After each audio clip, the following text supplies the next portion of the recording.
ابني نام بعد الرضاعة وأنا مش عارفة حتى لبني مكفيه ولا لأ، وهو بيزيد في الوزن فعلا ولا أنا محتاجة أدخل صناعي زي ما بيقولوا؟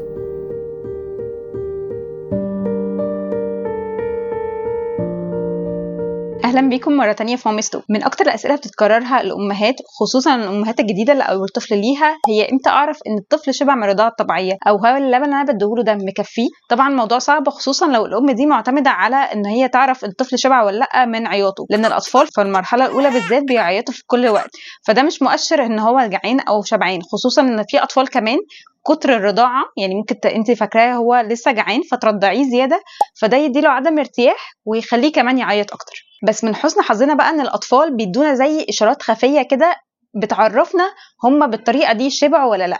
عشان كده في الفيديو ده هنعرف الاشارات الخفيه دي ايه هي، علشان نعرف الطفل ده بيعيط علشان جعان ولا بيعيط لاي سبب تاني. كنت بس عايزه اشارككم ان دي من اكتر الحاجات اللي انا شخصيا تعبتني في حياتي مع بناتي، انه كان اي حد بيشوفهم بيعيطوا او حاجه يجيبهم لي عشان ارضعهم، وكان ده احيانا كتير بيسبب لهم عدم ارتياح وكمان مغص. فانا شخصيا بجد كنت عانيت في الحته دي، عشان كده انا بكلمكم عن تجربه وان انا حاسه قد ايه بيكم في المرحله دي. علامات الشبع هي مختلفه شويه عن علامات الجوع. علامات الشبع بتخلي دايما الطفل بيكون هادي وفي حاله استرخاء، طبعا ده في معظم الحالات، في احيان تانية بيكون في سبب تاني يخليه هو مش هادي بس غير اللي هو ان يكون جعان. انما الجوع بقى بيعمل العكس، بيخلي الطفل متيقظ، الطفل ناشط، واحيانا ممكن يكون بيزن عشان يوصل للرضاعه.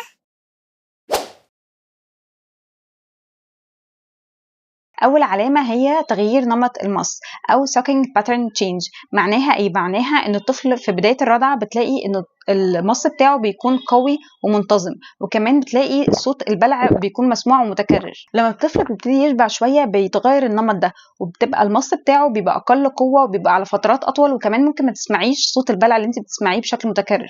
ممكن كمان تلاقي في فترة الرضاعة فترات توقف خالص، وده معناه ان اللبن بدأ يقل للطفل، وان الطفل نفسه بدأ يحس بالامتلاء او الشبع، وان هو مش محتاج يرضع تاني.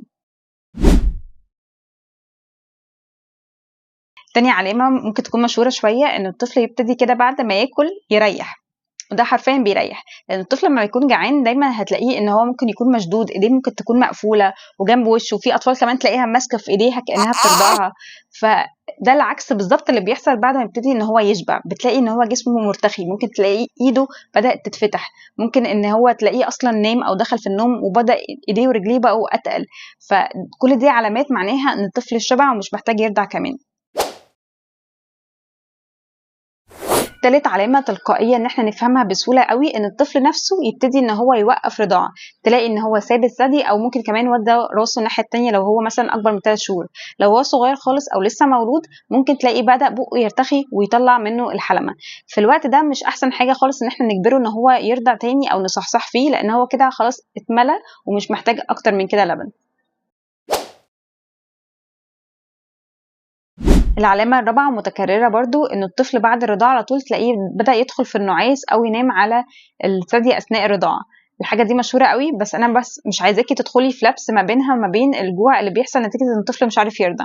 يعني مثلا لو في ام مش عارفة ترضع طفلها صح نتيجة ان هي مش عاملة التقام صحيح، ممكن الطفل من كتر ما عمال يحاول يرضع ويحاول يرضع وبيطلع نقط بسيطة يتعب من كتر الرضاعة ويدخل في النوم. ساعتها بقى الفرق بين النوم الاولاني والنوم التاني، ان انت بعد وقت قليل قوي مثلا ربع ساعة ولا حاجة هيصحى جعان تاني وبيعيط عشان الرضاعة. انما الرضاعة اللي هو شبع فعلا وخلصها هتلاقي ان هو ممكن يقعد مثلا لغاية ساعتين من غير رضاعة خالص. بس كمان عايزة اقول فرق بين ده وبين ده، ان انت الرضاعة ان هو نام بعديها من كتر التعب، هتلاقي ان هو فضل يرضع فترات طويله، مثلا عدى ساعه ولا حاجه رضاعه، وده مش مبالغه فعلا، في امهات بتفضل ترضع اطفالها لمده ساعه كامله علشان الطفل يشبع، وبعديها بربع ساعه تلاقيه صحي تاني ويعيط عشان يرضع. ده معناها ان الطفل مش واصل له كميه لبن، هو تعبان ومن كتر الرضاعه فدخل في النعاس وصحي تاني بعديها على طول. غير الام اللي هي رضعت صح لمده مثلا ربع ساعه او تلت ساعه، بس الطفل وصل له كميه لبن كويسه فدخل في نوم عميق وقعد فيه مثلا على الاقل ساعه متواصله من غير ما يطلب لبن تاني. ولو انت الام اللي عندها المشكله دي، ان الطفل بياخد فترات طويله قوي عشان يشبع وبعدين بفتره صغيره خالص يقوم يصحى تاني عشان يكمل رضاعه ويكمل عياط، فانت اكيد عندك مشكله في حاجه اسمها الالتقام الصحيح، او ان انت تعلمي الطفل يرضع صح. ان هو يوصل له كفايه من اللبن، وكمان هتكوني متألمه في الاغلب.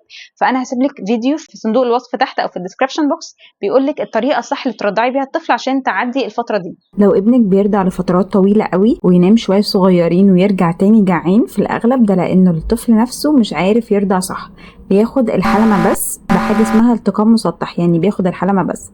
ايه المشكلة في الموضوع ده؟ أولا هيعمل ألم شديد قوي ليكي، تاني حاجة انه اللبن اللي بيوصل له نتيجة ان هو مش بيشفط صح بيكون قليل قوي، وبيخلي اللبن عندك كمان يقل. العلامة الخامسة والأخيرة وهي في نظري هي أهم علامة، هي إن تلاقي في بلل بيحصل خلال اليوم من 5 ل8 مرات في اليوم المفروض يكون الطفل بيعمل يورين. وكمان تلاقي إن هو بيبقى فيه ستولي بشكل يومي كإخراج للطفل.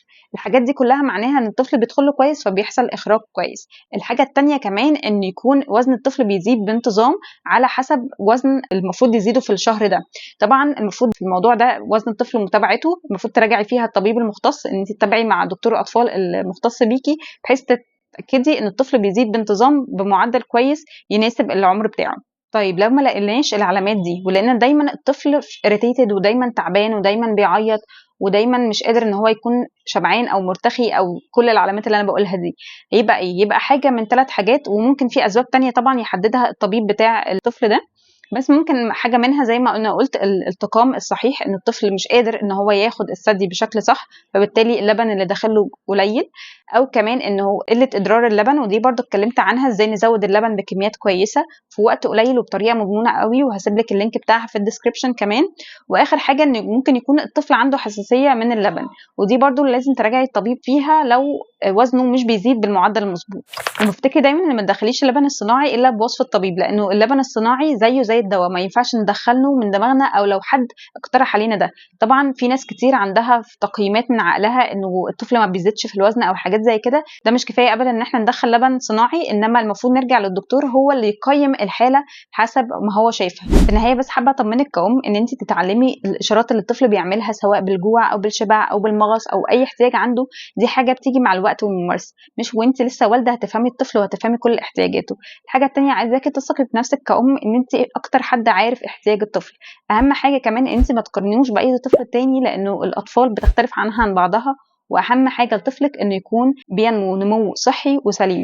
ما تنسيش بقى تشاركينا في التعليقات عن ايه اكتر علامه انت شخصيا شايفاها ان هي اكتر حاجه واضحه وانت بتشوفيها مع اطفالك وبتحسي ان دي معناها انه الطفل شبعان. وما تنسيش لو الفيديو عجبك واستفدتي منه ان انت تعملي عليه لايك، وكمان تشتركي في القناه عشان يجيلك فيديوهات تانية.